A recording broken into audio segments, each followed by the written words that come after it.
as of 2013, how many Americans do you believe lived in poverty? I would say about 21 million. 21 million? All right.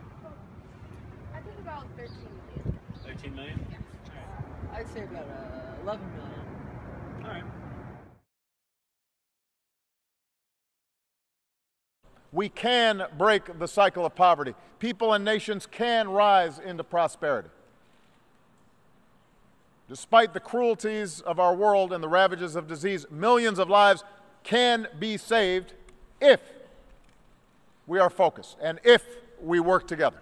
People all around the world, and we start by understanding that this next chapter of development cannot fall victim to the old divides between developed nations and developing ones. Poverty, growing inequality exists in all of our nations. He came here to talk about the news. Here's what he brought. Reuters.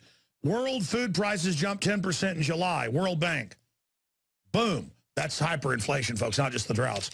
Food stamp use climbs to record 46.7 mil, but you add in the rest is over 50 mil. Bloomberg. Hot, long summer since food prices soaring. The ethanol issue.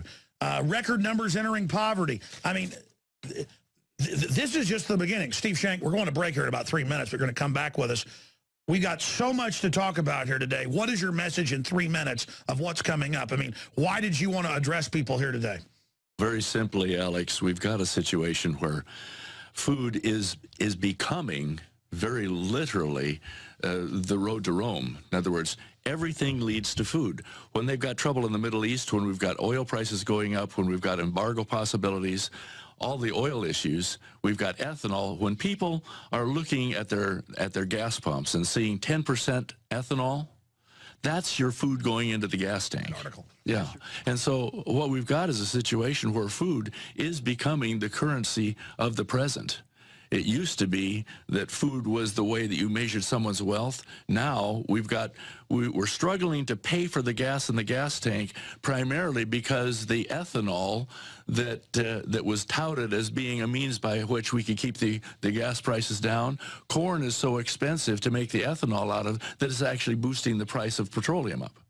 So we've got just absolutely a world gone insane. And this, the country that was in 1959 capable of producing enough food to feed the entire planet 5 times over, is now importing 40% of its food. And our American population, 50% of the population of this country is needing subsidization for their food budget. What do you believe the biggest cause of hunger is in the United States? I would say immigration, probably because I feel like there's a higher number of people compared to how much food we have, and that can like cause hunger because like not enough people can get what they really need.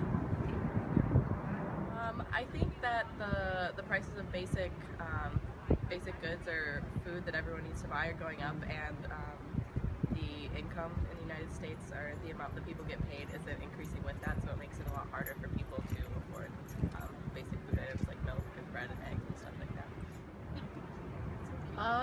Probably a lack of access to jobs and fair wages. You know, people, if they can't get jobs, they can't afford food. And even people on minimum wage, it's so little a week, it's hard to feed their families.